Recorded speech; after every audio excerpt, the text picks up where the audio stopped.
When Vladimir Lenin seized power in Russia in 1917, he created the world's first socialist state. But other socialists said that Lenin's dictatorship wasn't true socialism at all. Over the next 60 years, people who called themselves socialists, often disagreeing violently with each other, would rise to power in scores of countries all over the globe, until they ruled more than 60% of humanity.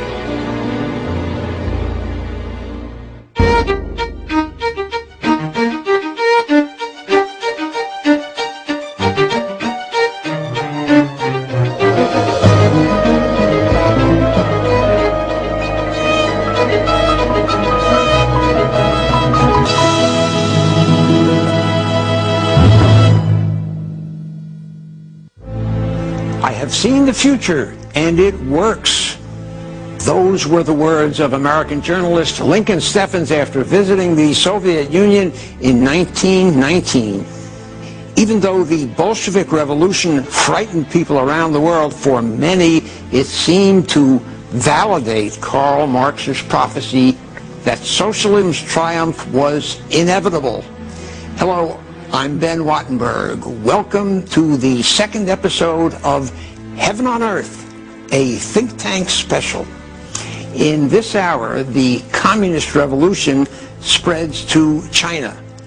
Democratic socialism comes to Europe. And socialism emerges as a new path to economic growth in the third world. But as socialism in its many forms continues to spread, it brings with it disappointment and despair. Nowhere does the reality live up to the ideal. And so we begin in the new Soviet Union, that is the Union of Soviet Socialist Republics. Vladimir Lenin died of a brain hemorrhage in January 1924. He was only 53 years old. But in his relatively short life, he had laid out a path to power for revolutionaries around the world. What Lenin did electrified, excited, inspired, terrified different people all over the world, depending on their frame of mind. And one of the more curious things it did was it gave birth to fascism. Lenin had showed that you could take Marxist doctrine and sort of twist it all around. And there was Mussolini in Italy, and he says he too is a revolutionary. For him, like for Lenin, making the revolution is the main thing. And he says, well, if we could throw out the proletariat and put in the vanguard of the proletariat, maybe we could throw out the proletariat and put in the nation instead. And all over Europe, there were groups of socialists who suddenly became nationalists.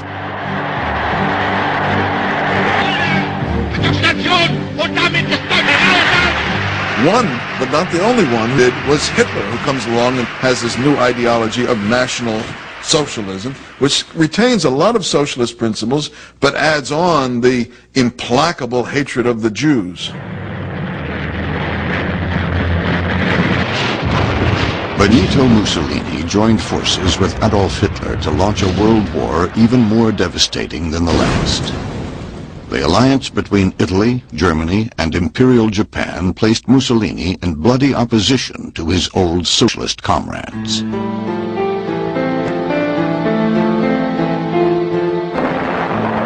In the end, the grandiose ambitions of fascism went up in smoke. The world last glimpsed Mussolini's body strung up at an abandoned gas station in Milan. The very next day, Hitler shot himself. With the defeat of the Axis powers, the ideology of fascism collapsed. But the death of this strange offshoot only cleared the way for other branches of socialism to flourish. In the aftermath of World War II, communism spread like never before. The Soviet Union's military gains in World War II set stage for communist governments to take power in Eastern Europe and North Korea. But communism's biggest post-war conquest was yet to come. 4 years after the war's end, insurgent communist forces in China drove the pro-Western nationalist government off the mainland.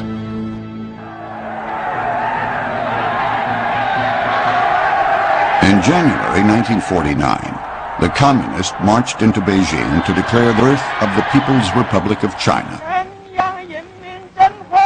Their leader was a 55-year-old intellectual named Mao Zedong.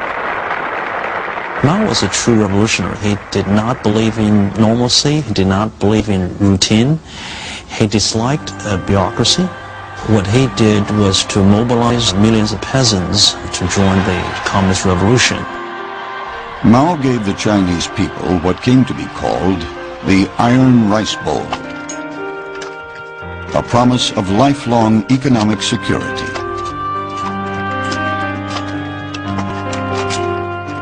But the price was submission. The party would soon control everything. The books people read, the clothes they wore, even whom they married, and how many children they had. Mao felt that one has to really not wait for changes in the social system at all, but change human beings just as they are at once. That means to educate them and cut them off from all previous culture. Lenin allowed his people to read the classics and had access to the old literature. And Mao cut it all off, and for a while all they could read is inanities in the so-called Red Book. So he had this idea that if you do that, you completely cut them off from the past and create new human beings that way.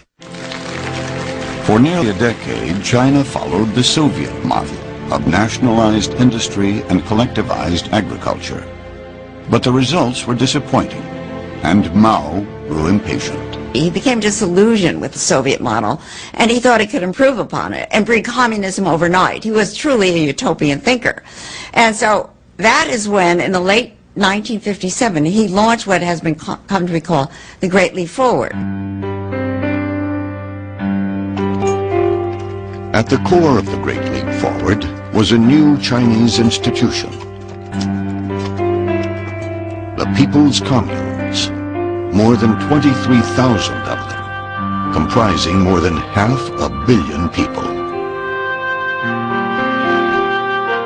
By mobilizing the country's vast labor pool, Mao believed his experiment would catapult China ahead of the West in both agriculture and industry.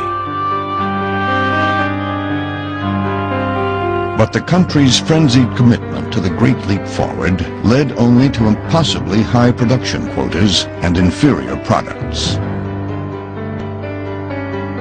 In one program, the government tried to speed up steel production by encouraging peasants to build backyard steel mills on communes across China. For raw materials, the peasants donated iron goods from their own homes, including woks and other cooking utensils. The steel produced was worthless. Mao also emphasized on agriculture production. One way he thought speeding up the agriculture growth was to plant it more densely.